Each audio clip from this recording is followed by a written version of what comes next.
میں اس کو خدا نہ کہہ بیٹھوں۔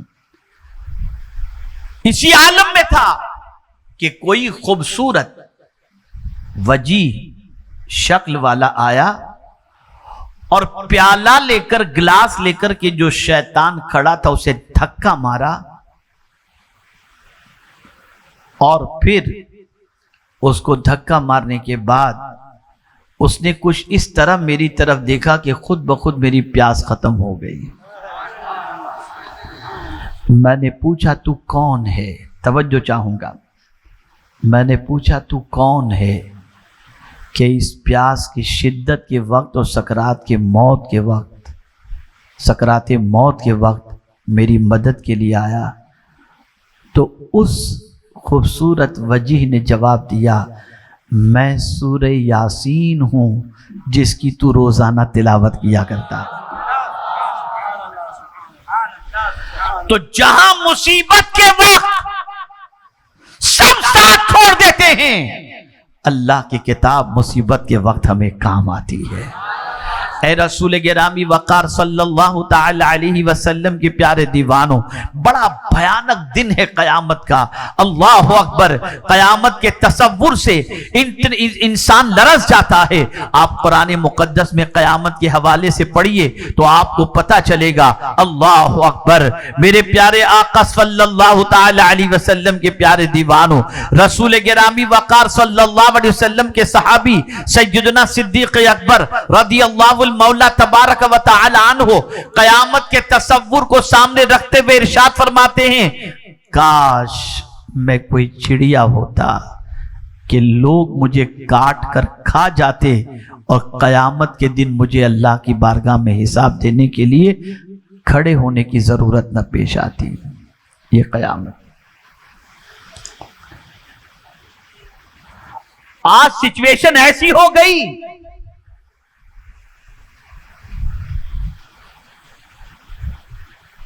کہ دنیا میں اتنے مگن ہو گئے اور اپنے وجود کو اللہ کے قانون کے خلاف اس طریقے سے ہم نے گزارنا شروع کر دیا جیسے ہم سے کوئی حساب لینے والا ہے ہی نہیں۔ مالک یوم الدین، قیامت کے دن کا مالک اللہ ہے۔ وہاں حساب ہوگا، پل پل کا حساب ہوگا۔ قیامت اسی لیے قائم کی جائے گی تاکہ بندوں کو اس کے اعمال کی جزا یا سزا اسے دے دی جائے۔ اے رسول گرامی وقار صلی اللہ علیہ وسلم کے دیوانوں، قیامت کے دن کے حوالے سے حدیث مبارکہ میں فزع اکبر کا لفظ آیا ہے۔ آپ ذرا سوچو، بظاہر آپ کو یہ نظر آ رہا ہوگا کہ 11 بچے حافظ قرآن ہوئے، یہ چھوٹی سی عمارت جہاں پر بچے زیور علم سے آراستہ ہوتے ہیں، یہ کوئی عالیشان ہاسٹل نہیں، یہاں کوئی بڑے گھرانے کے بچے نہیں پڑھتے، غربت کی چکی میں پیسے جانے والے بہت سارے بچے یہاں آ کر زیور علم سے آراستہ ہو کر قرآن سیکھتے ہیں۔ لیکن آپ جانتے ہیں کیا چیز سیکھتے ہیں؟ کبھی آپ نے سوچا؟ یہ وہ کتاب سیکھ رہے ہیں جب کوئی کام نہیں آئے گا تو یہی کتاب قیامت کے دن کام آئے گی۔ آئیے میں ایک حدیث آپ کی سماعتوں کے حوالے کروں اور پھر میں اپنی گفتگو کو ختم کروں، اس لیے کہ میں زیادہ وقت لینا بھی نہیں چاہتا، تھکا ہوا بھی ہوں، اور ساتھ ہی ساتھ کچھ ماحول مجھے آج تھوڑا سا ڈسٹ وغیرہ اور دھواں وغیرہ کچھ زیادہ یہاں پر آ رہا ہے، تو بہرحال ایک مرتبہ درود شریف پڑھ لیں۔ اللہم صلی علی سیدنا و مولانا محمد معدن الجود والکرم وآلہ وصحابہ وبارک وسلم صلاۃ و سلام علیک یا سیدی یا رسول اللہ صلی اللہ تعالی علیہ وسلم۔ 2-3 آیتیں میں پیش کروں قیامت کے حوالے سے۔ چلیے اب گفتگو شروع ہو گئی ہے تو بتاتا ہوا چلو۔ قیامت میں اعمال نامہ دیا جائے گا، جو کچھ ہم نے کیا ہے نا دنیا میں سب نوٹ ہو رہا ہے۔ ایک ایک چیز، ایک ایک لفظ کرامن کاتبین، اللہ نے لکھنے والے فرشتے مقرر کیے ہیں، وہ نوٹ کرتے ہیں۔ ہمارا رجسٹر تیار ہو رہا ہے، قیامت میں ہمارا اعمال نامہ ہمارے حوالے کیا جائے گا۔ اب سنیے، اعمال نامہ کس ہاتھ میں دیا جائے گا تو بندہ کیا کہے گا؟ اب سنیے، قرآن کہتا ہے فَأَمَّا مَنْ أُوتِيَ كِتَابَهُ بِشِمَالِهِ فَيَقُولُ يَا لَيْتَنِي لَمْ أُوتَ كِتَابِيَهْ، اور جسے اس کا نام اعمال اس کے بائیں ہاتھ میں دیا جائے گا، بائیں ہاتھ میں، وہ کیا کہے گا؟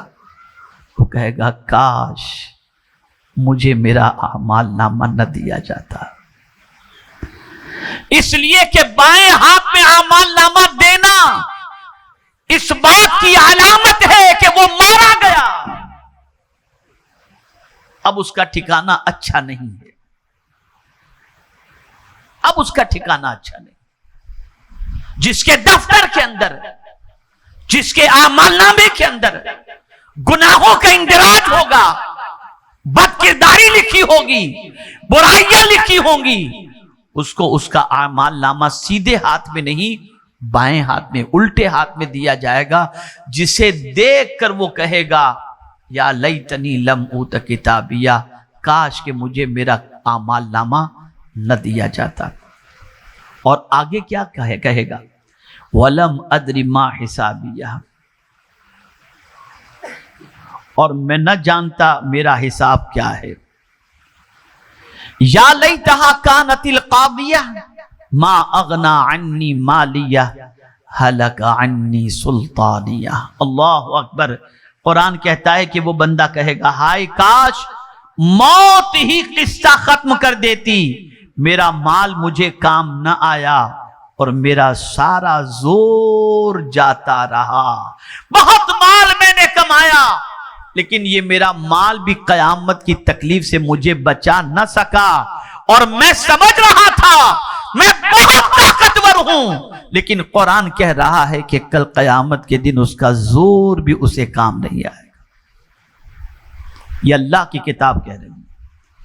میرے پیارے آقا صلی اللہ تعالی علیہ وسلم کے پیارے دیوانوں، ماؤں کا حال کیا ہوگا، عورتوں کا حال کیا ہوگا؟ تو قرآن کہتا ہے یوم تذہل کل مرضعۃ عما ارضعت، جس دن ہر دودھ پلاتی ماں اپنے بچے سے غافل ہوگی۔ وہ ماں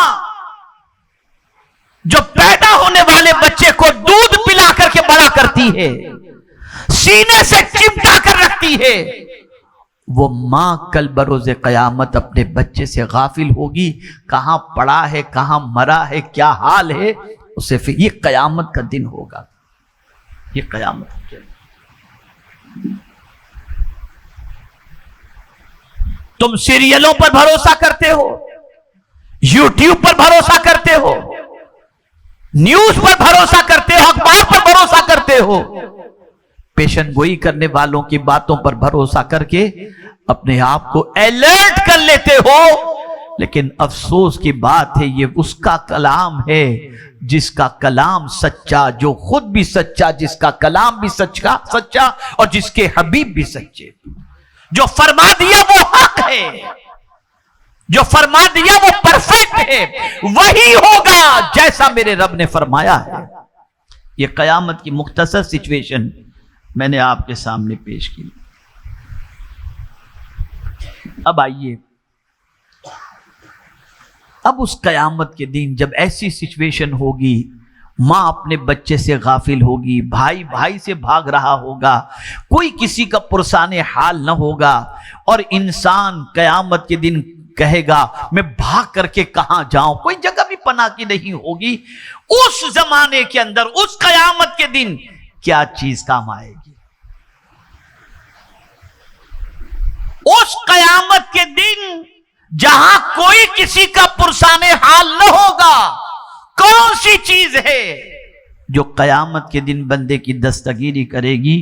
تو رحمت عالم صلی اللہ علیہ وسلم نے ارشاد فرمایا وہ گھبرانے والا دن جو بڑا گھبراہٹ کا دن ہے، اس گھبراہٹ کے دن کے اندر 3 ایسے لوگ ہوں گے جو اس دن امن کے ساتھ ہوں گے، انہیں کوئی گھبراہٹ نہیں ہوگی، انہیں کوئی گھبراہٹ نہیں ہوگی۔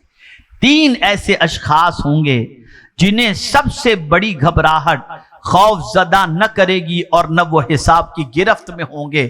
یہ 3 اشخاص ہوں گے جو نہ حساب کی گرفت میں ہوں گے، نہ قیامت کے دن یہ گھبراہٹ والے دن سے گھبراتے ہوئے نظر آئیں گے۔ بس سن لیجئے وہ 3 کون ہیں، اور یہ کس نے کہا؟ مدینے کے تاجدار نے فرمایا، رسول رحمت صلی اللہ علیہ وسلم نے فرمایا جن کی ایک نگاہ فرش پر تو دوسری نگاہ عرش پر ہوا کرتی، جو لوح محفوظ پر لکھی ہوئی تقدیر کو پڑھ لیا کرتے۔ یہ رسول اعظم صلی اللہ علیہ وسلم کا فرمان۔ وہ 3 اشخاص کون سے ہیں اسے سماعت فرمائیں۔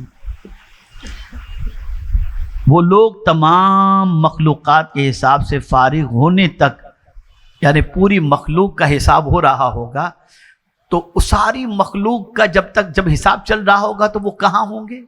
سبحان اللہ، وہ کہاں ہوں گے؟ تو حضور فرماتے ہیں مشک کے ایک اونچے ٹیلے پر ہوں گے، مشک کے ایک اونچے ٹیلے پر ہوں گے۔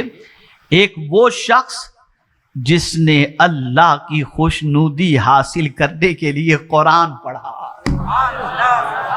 جس نے اللہ کی خوشنودی حاصل کرنے کے لیے قرآن پڑھا، تو یہ قرآن پڑھنے والا بندہ قیامت میں جب سب گھبرا رہے ہوں گے تو یہ مشک کے اونچے ٹیلے پر بیٹھا ہوگا۔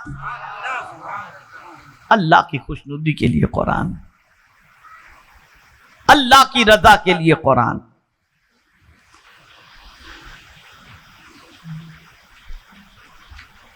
اور اس سے لوگوں کی امامت اس طرح کی کہ وہ اس سے خوش رہے، یعنی یہ قرآن جو پڑھتا تھا اللہ کی خوشنودی کے لیے، ساتھ میں وہ امامت بھی کرتا تھا، یعنی ایسا ہے کہ امامت کرنے والا بھی ہے، خوشنودی کے لیے اللہ کا قرآن بھی پڑھتا، اللہ کی کتاب بھی پڑھتا، اور سمجھ لیجئے کہ اگر وہ امام بھی ہے تو امام ایسا ہے کہ مقتدی اس سے خوش ہیں، ایسا امام کہ مقتدی اس سے خوش ہیں۔ تو وہ مشک کے ٹیلے پر اس وقت تک جب تک کہ ساری مخلوق کا حساب نہ ہوگا اور ساری مخلوق گھبراہٹ کے اندر ہوگی، وہ مشک کے ٹیلے پر کھڑے ہو کر خوشبو کے مزے لوٹ رہا ہوگا۔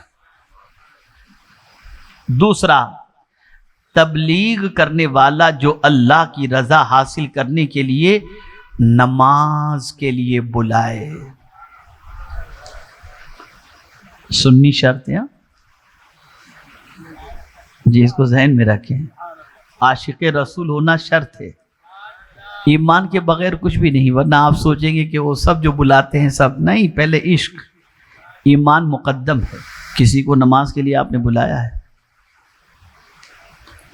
ارے میاں، حال تو یہ ہے کہ اپنے بچوں کو بھی نماز کے لیے آپ تو نہیں بلاتے، دوسروں کو تو چھوڑیے۔ لیکن اگر کوئی شخص نماز کا پابند بھی ہے اور نماز کے لیے لوگوں کو بلا رہا ہے تو قیامت کے دن مولا اسے مشک کے ٹیلے پر جگہ عطا فرمائے گا، اور وہ بندہ اس گھبراہٹ والے دن میں بھی مطمئن اور پرسکون ہوگا۔ یہ دوسرا شخص۔ اور تیسرا شخص،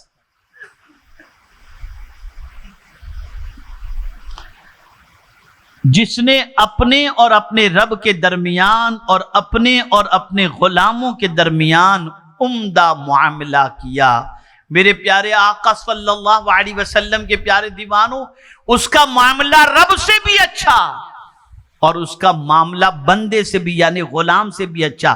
یہ غلام کی بات کہی گئی، آپ دیکھیں عمومی طور پر غلام پر زیادتی ہوتی ہے، نوکر پر سختی ہوتی ہے، لیکن اگر کوئی بندہ اللہ سے بھی معاملہ درست رکھے اور اپنے غلام سے بھی معاملہ درست رکھے تو یاد رکھیں تم نے اللہ کے بندے کو نہیں گھبرانے کا موقع دیا، قیامت کے دن مولا بھی تمہیں گھبراہٹ سے بچا لے گا۔ اے رسول اعظم صلی اللہ علیہ وسلم کے دیوانوں، اب میں آپ سے ایک سوال پوچھنا چاہتا ہوں، آپ ہر قسم کی تکلیف سے نجات کا انتظام کرتے ہیں، ہر قسم کی گھبراہٹ سے بچنے کا انتظام کرتے ہیں، کیا قیامت کی گھبراہٹ سے بچنے کے لیے قرآن کی تلاوت کا اہتمام کیا؟ کیا قیامت کی تکلیف سے بچنے کے لیے اللہ کی طرف اور نماز کی طرف لوگوں کو بلانے کی کوشش کی؟ کیا قیامت کی تکلیف سے بچنے کے لیے اللہ اور بندوں سے معاملہ اپنا درست رکھا؟ اگر نہیں رکھا تو سن لو، رسول گرامی وقار صلی اللہ علیہ وسلم کے اس فرمان پر عمل کرتے ہوئے کہ جب قیامت کے دن سب کے دل باہر نکل رہے ہوں گے، گھبراہٹ کے شکار ہوں گے، تو اللہ کی خوشنودی کے لیے جس نے قرآن پڑھا ہوگا وہ مشک کے ٹیلے پر ہوگا۔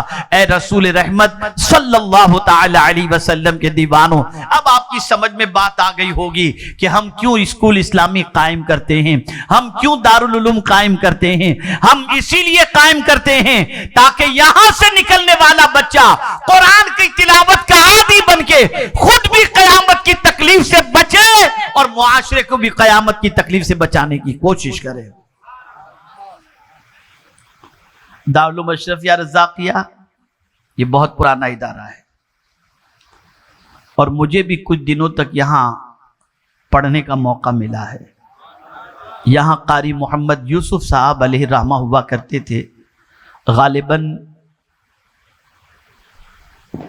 پیر عبدالغفور شاہ مسجد، شاید میرا خیال ہے، مجھے یاد نہیں آ رہا ہے، مرشد مسجد، وہاں کے امام تھے اور وہ یہاں پڑھاتے تھے۔ تب میں کچھ دنوں کے لیے یہاں پڑھنے کے لیے آیا تھا، اور زندگی کی پہلی تراویح بھی جو میں نے سنائی وہ بھیونڈی ہی میں نے سنائی تھی۔ تو یہاں سے بڑا گہرا تعلق ہے اور آنا جانا ہے، آپ مجھے جانتے ہیں، میں آپ کو جانتا ہوں، اور مجھے خوشی ہے کہ اتنی بار آیا ہوں اور آ رہا ہوں، پھر بھی آپ آتے ہیں اور مجھے سننے کی کوشش کرتے ہیں۔ اللہ تعالیٰ آپ کی اس محبت کو سلامت رکھے۔ میرے پیارے آقا صلی اللہ علیہ وسلم کے پیارے دیوانوں، بس آخری بات عرض کر کے گفتگو ختم کرتا ہوں۔ عقل مند باپ وہ ہے جو اپنے بچے کی صرف دنیا کی نہیں آخرت کی بھی فکر کرے۔ اگر آپ نے صرف دنیا کی فکر کی تو آپ اچھے باپ نہیں ہیں۔ جملے پر توجہ چاہوں گا، اگر آپ نے اپنی اور اپنی اولاد کی صرف دنیا کی فکر کی تو آپ اچھے باپ نہیں ہیں، اور اگر آپ نے اپنی اولاد کی دنیا اور آخرت دونوں کی فکر کی تو آپ جیسا اچھا باپ بھی کوئی دوسرا نہیں۔ اس لیے دونوں چیزوں کا خیال کریں۔ یہ ادارہ، یہاں قرآن پڑھایا جاتا ہے، ہمارے رضی بھائی اور ہمارے حافظ مولانا سعید الاسلام صاحب بڑی کوششیں ماشاءاللہ ان کی، انہوں نے مجھے ہار پہنایا، ہار تو مجھے ان کو پہنانا چاہیے، اور ساتھ ہی ساتھ ہمارے یہاں کے نگراں رکن شورا الحاج لوہیب رضا صاحب، ان کی بھی بے پناہ محنتیں، ہمارے سارے علماء جتنے یہاں پر تشریف فرمائیں، سب کی محنتیں ہیں، سب اپنے اپنے اعتبار سے کام دین کا کر رہے ہیں، سنیت کا کر رہے ہیں۔ بس آپ سے گزارش ہے، اپنی آخرت کی بھی فکر کرو اور اپنی اولاد کی بھی آخرت کی فکر کرو۔ میں مبارکباد پیش کرتا ہوں ان حافظ ہونے والے بچوں کو بھی، ان کے ماں باپ کو بھی، ان کے اساتذہ کو بھی، اور ان کی خدمت کرنے والوں کو بھی۔ اللہ تعالیٰ سب کو دونوں جہاں کی بھلائیوں سے مالا مال فرمائے۔ وما علینا الا البلاغ المبین۔ السلام علیکم ورحمۃ اللہ وبرکاتہ۔